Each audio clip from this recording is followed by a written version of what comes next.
Number 20, good communication skills. That is a must. You gotta have good communication in a relationship with anybody. Because if you don't, I mean, guys are kind of like this. When they get into a discussion or something, or an argument or something, they usually just shut down. And I'm guilty of that too. When I was living with my first girlfriend, if she was going off on me about something, I would just stop. Whatever. Get it out of your system. I don't care. I'm not going to fight you because it's not worth it. But you got to have good communication skills. You got to know how to tell someone how you're feeling, and what are your problems, what are your fears, what do you need to have happen to make things better? What are you upset about? How can you make it better? What didn't you do that you need to do? What is happening tomorrow? What are the plans? How are you feeling? Got to be able to do this. Guys usually don't express their feelings very well, or their emotions, and it's like a lot of girls, what are you thinking? And they're like, nothing. No, tell me what you're thinking. There's got to be some synapses firing in your head. You need to be able to communicate that to the other person, because unless you communicate, things are going to break down. Because that's the bridge. You have to bridge the gap in order to maintain a stable relationship. If you don't bridge the gap with communication, it's going to fall. Good communication, very key. Number 21, this is just a little thing, but I would be very, very happy if the person that I date wasn't very fond of children. Because I'm not very fond of children. I know it's very, very, very, very rare in girls to find someone who doesn't really like kids. But even somebody that just doesn't want kids of their own would be fine. Would be nice if they just didn't like kids, but whatever. I don't really like kids, but kids love me for some reason, and I don't know why. It's like every kid that I've ever known has been like totally into me. I don't know why. It's messed up. And the only thing that I can realize or figure out maybe why is because when I talk to kids, I don't dumb it down. I'm not the type of person that goes, did you draw a picture today? Oh, that's nice. Did you draw a sun? Ooh, was it bright? And yeah, I don't do that because that's freaking annoying. And talking in third person like, oh, bring the ball to mommy. Bring it to mommy. No, just say, give me the ball. That's what I do. It's like, you know what? You have the ball and I want to give it here. I don't dumb it down for kids. They're not stupid. They can understand if you talk like I talk to anybody else. And that's how I talk to kids. I don't want any of my own. My last girlfriend wanted kids of her own, and I reluctantly agreed, thinking maybe it wouldn't be so bad if, I asked her, why do you want kids? And she's like, because I want another me in the world. It's like, you know what? Kids usually spend their whole lives trying to be anything but like their parents. Kid's not going to be anything like you. It's like Julie said, and my friend at work, it's like your kid ain't going to be anything like you. And she's like, oh, so my kid's going to be a religious girly girl? I'm like, probably. Because she's like all tomboyish and not religious, so, Usually it's the opposite of what your parents are. That's how your kids turn out. I know I'm not really a whole lot like my parents. As you get older, you start to see more of your parents and yourself. But usually when you're a kid, you don't want to be like your parents because that's uncool. But whatever. Number 22. Long list here. Slightly younger than me. I.e. in Generation Y. I'm the tail end of Generation X. I was born in the last year of it. Okay? But I don't fit in with that generation at all. My sister fits in with that generation. I fit in with Generation Y. Everybody that I've known that was my age or older, I just don't gel well with. They got different values. They got different likes, dislikes. They are into different things. They have more traditional values. They usually are more conservative. and stuff like that. That's Generation X. Generation Y is not like that. Generation Y usually is more liberal. They are into like video games. They don't have a lot of traditional values. Like a lot of Generation X girls, no sex before marriage. I made sure that I did have sex before marriage, obviously because I'm not married and I'm not a virgin, so I have had sex. And that was like a goal almost for me. I was like, I'm not gonna wait until, you gotta have a test drive before you commit to buying, It's like if you don't do it and then you consummate your marriage and they suck at it, you're stuck that way. That's not very logical. It's like buying a car before you take it out for a test drive. Yeah, it looks good on the outside, but then you take a test drive and it like maybe pings or squeals or something, Don't like that. But yeah, Generation X is not my generation. It's Generation Y. So they have to be younger than me. A little bit. At least slightly. Or my age. Somewhat. Because, that's just the way I am. I'm more of a Generation Y person. 23, just kind of a little thing. It'd be nice if she was good at cooking, because I kind of suck at cooking. I used to say I'm a good cook. I can cook anything as long as the directions are on the box. But yeah, making stuff from scratch, about the only thing I can make from scratch is maybe tacos and spaghetti. Not that good at it. So it would be good if they're good at cooking. A lot of girls are. Some girls aren't. My sister's not. That's why I learned how to cook, because I was tired of having Chef Boyardee and tuna melts all summer long. So I learned how to make tuna and hamburger helper. And I became the honorary cook for the summer when we were on summer vacation, because my mom wasn't there. Number 24, pretty important, good sense of humor. Someone that I'm dating needs to have a good sense of humor. Because, let's face it, transition's kind of funny in a way. Sometimes you need to be able to step back and just laugh at things. Just, be able to appreciate a good joke every now and then, and just sit back and laugh at yourself with others. Because you know what? Sometimes laughter is probably the best medicine there is. I laugh at myself all the time. Because, let's face it. Starting out as a male and then, as a boy and becoming a girl, it's a wild trip. Let's face it. It's full of lots of ups, downs, and everything in between. You gotta be able to laugh it off sometimes. Even in the darkest, grimmest hour, you have to be able to see the humor in things and laugh it off. And kind of going along with that is number 25. Easygoing. Don't want someone who's really high-strung. Someone who takes everything so seriously that, you can't have fun. Someone that's just pretty relaxed and easygoing, and if something happens, like, if they cancel their favorite TV show, they're just like, guess I'll have to find a different one. Or, if they lose internet for a day, they don't, go on a rampage or something, they're just like, just find something else to do. Whatever. Not someone that's on, such a tight schedule that they can't make time for you. It's like, oh my god, I got 15 minutes. What do we need to do? Quick, tell me what you need. Do it. Someone who's not go all the time. Someone who can just lay back and take some time out for themselves and just relax. Just go with the flow.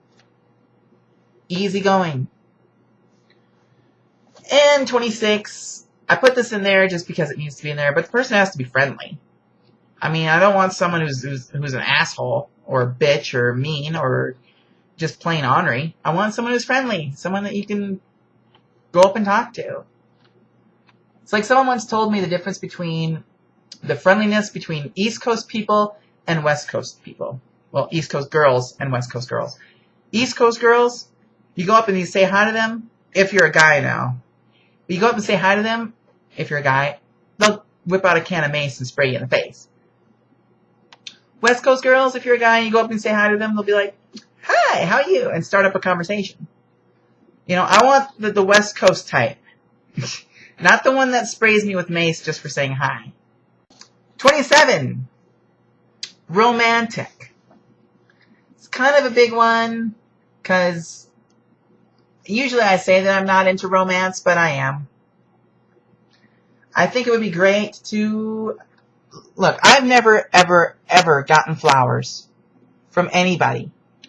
I used to do it for other people. My first girlfriend, every month that we were together, I went and bought a rose and gave her that many roses for how many months that we were together. So 1 month got 1, 2 roses, 3 roses, and so on and so forth, up to 6. After 6, I kind of like thought 6 is enough, right? Whatever. But that's something that I did that was romantic. My sister's husband, before he started being a dick, when he was trying to give everyone the impression that he was such a nice guy, he did nice things. I think it was either her birthday or Valentine's Day, he went and bought her a teddy, which she didn't wear anyway, because she never wears that stuff. But he bought it anyway, and then he bought roses, and he made a trail of rose petals from the door she walked in to the kitchen table where there was a bottle of champagne and the teddy, and then the trail went back to their room where he had it all lit up with candles, and he was waiting on the bed for her. Romantic. You know, me and like candlelight dinners, flowers. I've gotten flowers for other people, never gotten them myself. That story I told about, you know, the 2 girls that, you know, ended in a scavenger hunt, finding her girlfriend waiting in the park, even though she was supposed to be in California. She was there, waiting in the park. I don't remember if it was Missouri or Georgia or wherever. All I know is she had to fly there. So, you know, you don't expect things like this, and when you get them, it's so sweet and romantic. And I would love if someone would do that to me. I have writings on my computer where I'm with somebody, and they go shopping, and they buy all this food, and they make this awesome dinner, and then they come get me, and we come down there, and we have this beautiful candlelight dinner. And I didn't have to do anything, just show up for dinner. And it's romantic, it's sweet. I like that sort of thing. So it would be nice if someone that I'm with could be romantic for me. It's just something that I'm into. Number 28. Able to help herself. This is pretty important to me too, because I don't like someone who always needs you to do everything for them. Like, for instance, this morning, my mom had to come and wake me up at 5:30 in the morning because the oil pressure on the truck she's taken to work was low. Okay? And it probably needed more oil. So I told her, there's oil in front of my car in the garage. Get it, put it in. Will you do it? Because I don't know how. What? Just unscrew the oil cap, dump the oil in. It's not tough. You know, or a girl that's able to change her own tire. Or maybe add air to a tire. Like, I remember when I was in high school, my sister, the thing she would do every single weekend, almost, was go and cruise Maine, they called it. Cruise the Strip. So, there's Main Street in the town. You probably saw it in the tour of the town. The old Main Street. People would just drive up and down there, find a car full of girls would find a car full of guys, and they'd go park in the parking lot of Goodwill and sit there and talk, get to know each other, whatever. You know, pretty stupid, but hey, that's how my parents met, and they're still married. So, anyway, yeah, so my sister would do this all the time. And her friends thought that I was really, really hot. Okay, so, but they said that I was a jerk because when they met me, I was kind of hanging out with my friends, and I wasn't really that nice to my sister because, you know, it's kind of the way I am. But they thought I was a jerk. But anyway, she had to come in and get me because the tire on her car was low, and she needed to get it filled before she went to cruise Maine. And I'm like, are you freaking serious? How hard is it to turn on the air compressor, wait a couple minutes, put the little dealy knob on the little petcock or whatever the hell you want to call it on the valve stem, and add some air. I mean, I don't know the terms, but at least I know how to do it. It's not tough. And it was like 15 below out that day, so like I didn't want to get like in a big overcoat or anything, so I just put on a vest and went out and did it. Froze my butt off.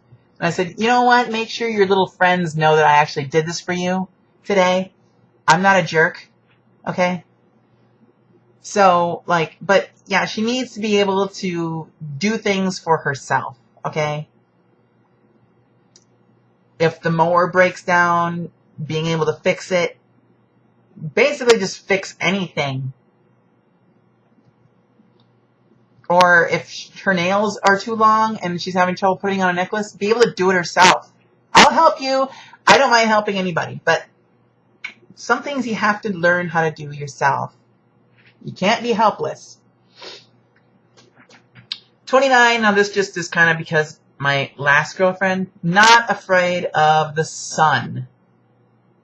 My last girlfriend was like terrified of the sun. Now, I know in Australia the ozone layer was a little bit thin for a while, and you couldn't stay out more than like 20 minutes at a time without getting like massive sun damage to your skin. But she is all like, you know, thought a tan was skin damage, which it's not. A tan is basically your skin fortifying itself against skin damage. It's called melanin. And if you think that a tan is skin damage, well then, you know, those African Americans, they must have a lot of skin damage because they're pretty damn dark. But it's not skin damage, it's just your skin producing melanin so it doesn't get damaged from the sun. Sunburn is skin damage. That's bad. You don't want that. And she thinks that if you tan, you're going to get skin cancer. Okay, now maybe fake baking tanning will increase your risk, but doesn't mean you're going to get it. I mean, my family is old-time farmers, okay? They work out in the field from sun up to sundown, okay? They're out there on cabless tractors doing their thing, and at the end of harvest, they are so dark they could be, they're mistaken for Mexicans, okay? They have dark hair, which not a lot of them, only one does, but the other ones are gray now. But, I mean, but the thing is, only one of those people ever got skin cancer. And that guy smoked like a chimney. So that's more likely the reason that he got skin cancer. My grandpa, old-time farmer. He started farming in 1929. Okay? Back then, no cabs on tractors, no nothing. Granted, the ozone layer was thicker then, but, I mean, he got lots of sun. He died of pneumonia. So, I mean, I only have one relative who's ever had skin cancer. He didn't die from it. He just doesn't have a real nose anymore. So, whatever. But you can't be afraid of the sun. You gotta be able to get out there and get some sun and not be terrified of it. Oh no, a photon hit me. I'm gonna get skin cancer. No! Whatever. Number 30. I would like someone who doesn't get jealous easily. Because my first girlfriend used to get jealous a lot. I mean, we worked together, and one time I had to go do something with some other girl, so I walked away with this other girl to do a project or something. She got all jealous and was, like, pissed off at me for, like, no reason. Or, like, you know, my last girlfriend's like, oh, I guess that's more important than me, huh? It's like, she got pissed at me because I didn't want to call her one day. It's like, excuse me, but calling Australia from the United States costs a lot of money. I racked up a $400 phone bill calling you. I can text you, and it's just as good, and it doesn't cost as much. Oh, well, I guess money is more important than me. Don't get freaking jealous like that. Come on.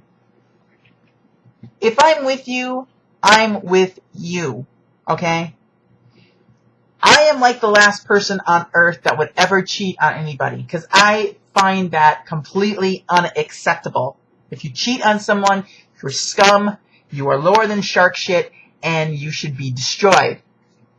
If you're with somebody, at least have enough balls or guts or whatever you want to call it to be with that person and only that person. If you love that person, you don't need to go get anything from anybody else because that person is for you and that person satisfies you. If you cheat, you're scum. So that's my feeling, and you know, you don't have to be jealous about me or anything because, I mean, I know there's other things to be jealous about other than people. Like, I get jealous about people who are farther in their transition than me and stuff, even though I've been at it since I was like freaking 20 years old. And some people, they start when they're like 17, and by the time they're like, 19, they're getting the freaking surgery and stuff. Or people that started taking hormones when they were like 18, and by like 19 they had like C-cup breasts, and I couldn't get that until I freaking got implants. Stuff like that. I know those are other types of jealousy, but as long as the girl that I'm with isn't quite, you can be jealous of that. It's fine. It happens. It's human, but just don't be jealous of me because of other people. I'm not the type to cheat on anybody. And I'm not the type to be jealous of, because my life ain't that great. Number 31, accepting and tolerant. Obviously, I'm transgendered. So you're going to have to be a little bit accepting of that in order to be with me, and you got to be tolerant of that. You got to be tolerant of other people, because, that's just basic human nature now, to be tolerant of other people. There are people that, just kind of get under my skin a little bit, and I don't really like, and they annoy the living shit out of me, and it's hard to tolerate them, but I try, And you gotta be accepting of things that I do. I do some weird stuff, okay? I guess one weird thing is I take extremely long showers. I like to take long showers. It's kind of weird, and I shower at night instead of in the morning like most people. Because at night, it's like, at least you get to sleep, wake up, have your day, and then you need to shower again. If I shower in the morning, or before I go to work, by the time like an hour is gone, it's all wasted. And I like purple, and I like to have purple streaks in my hair. If I didn't have, if I wouldn't have been fired for it, like when I had my hair blonde before, I would have had purple streaks running through it. That's kind of weird. I like having weird nail color on, and, wearing gamer regalia stuff. Weird shit. Gotta be accepting of that and tolerant. I kind of have a weird sense of style. I like things that most people would consider like gothic Lolita or gothic, but I'm not goth at all. So, it's just a different sense of style, And when I go to cons, I cosplay. I love costumes.